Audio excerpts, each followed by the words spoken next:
Okay. I'm gonna pretend it's my mom. Yes. Hi, Mom.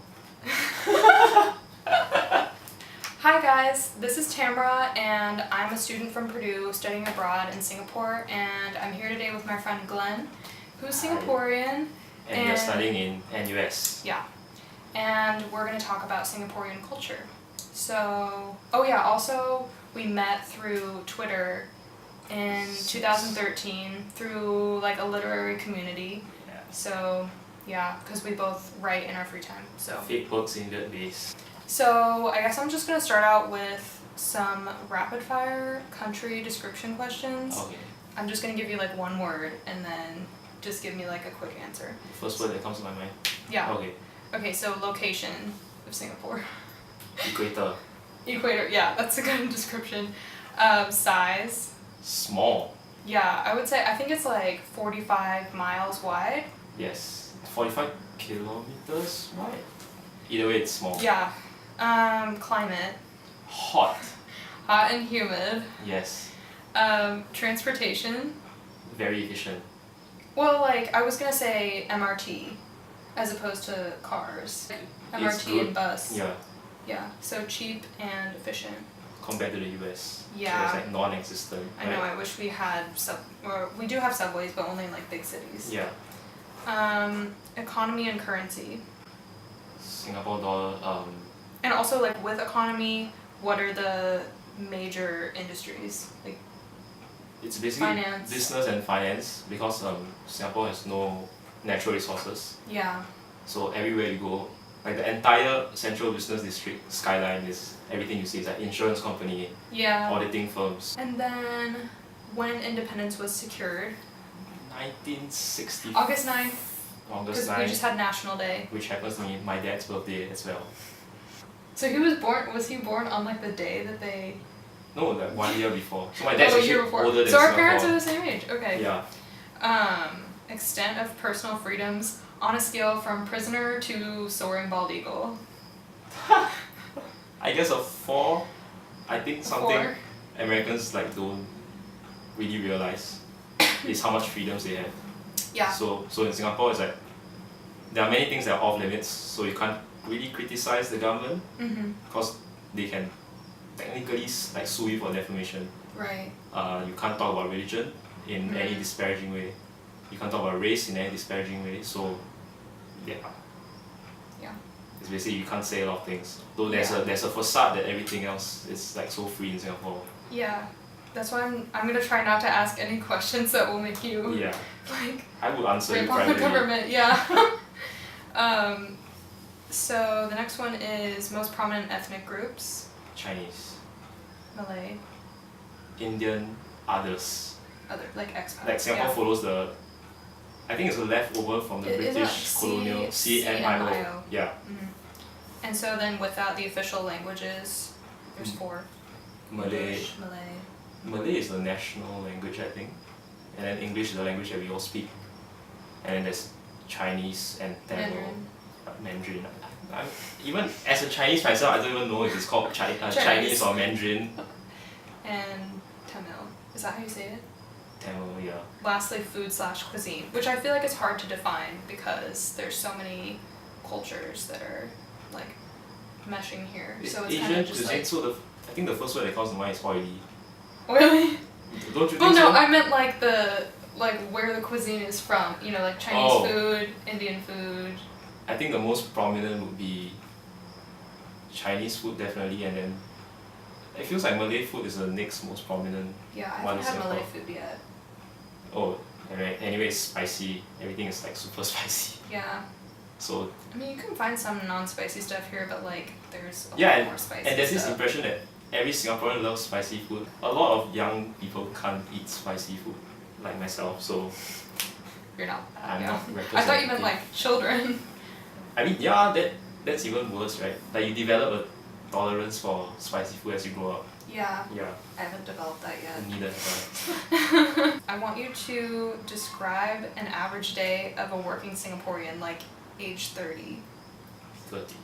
So most people work in, or there's this impression that most people work in like the business, like office environment. Yeah. So every morning, I don't think you've taken a train like in the like 8 a.m. rush hour time. So it's super crowded. Yeah. Everyone is like sweating in their formal attire. Yeah. And then there's like jam packed in the train. So then it's work till about 7 p.m. when the train crowd starts to get. Oh, also, what's like the area that most people work in? Like, Actually, it's all or over is it kinda, Singapore. like, I mean, spread over? Yeah. you would think that Singapore is a very urban area. Everyone works in multinational corporations. But actually, I think somewhere in the region of 90% of businesses are small and medium enterprises. So those companies are located like all over Singapore. Yeah, so I think it's more accurate to say that people work all over the place. Yeah, sometimes I forget that it's like literally all urban here, so Yeah. it's not like it's condensed. You don't like see the small the businesses. Midwest where it's like Yeah.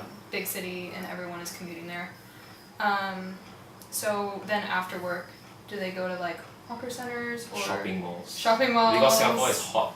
Yeah. Basically, yeah, I mean, I told you this before, right? Every time there's an empty plot of land in Singapore, the only two things that the government builds, condominium or shopping mall. Yeah. So my next question is, people tend to refer to Singapore as a blend of the East and the West. Do you think that's accurate, or is it kind of more like more East? Yeah, I think it's true. I think even though people try to stick to their roots, like Asian roots, but there's a lot of Western influence in Singapore. Yeah. I think you see in the food, like a lot of the new food that comes out and that gets reported like in a viral way, they are usually Western food. I don't know if I showed you the other day, there was like the bubble tea pizza or something. Yeah.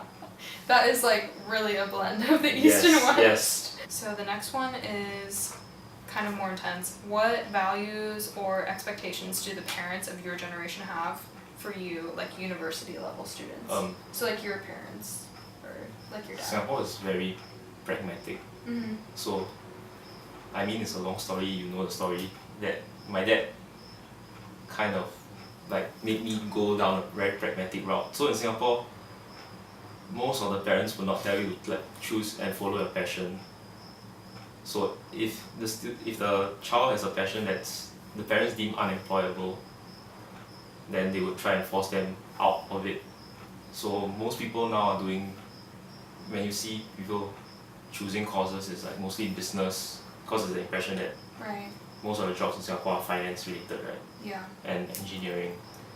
So yeah, you don't really see, I think it's common for all Asians like to pick majors that earn a lot of money in the future, as opposed to Americans where, and just Westerners in general, where they choose to follow their passion. I mean, like, you can kind of do whatever you want when you're an American, but also like there is more support towards the more like money making majors and things like that. I think America is more conducive to like the different fields, academic fields. And also, I think one thing to note is that Singapore is very like anti, the government tries not to let Singaporeans like do postgraduate degrees. Because I guess the rationale is that when you're studying for postgrad, it's like 5 years, like 3 to 5 years, and then you don't earn any money at that time.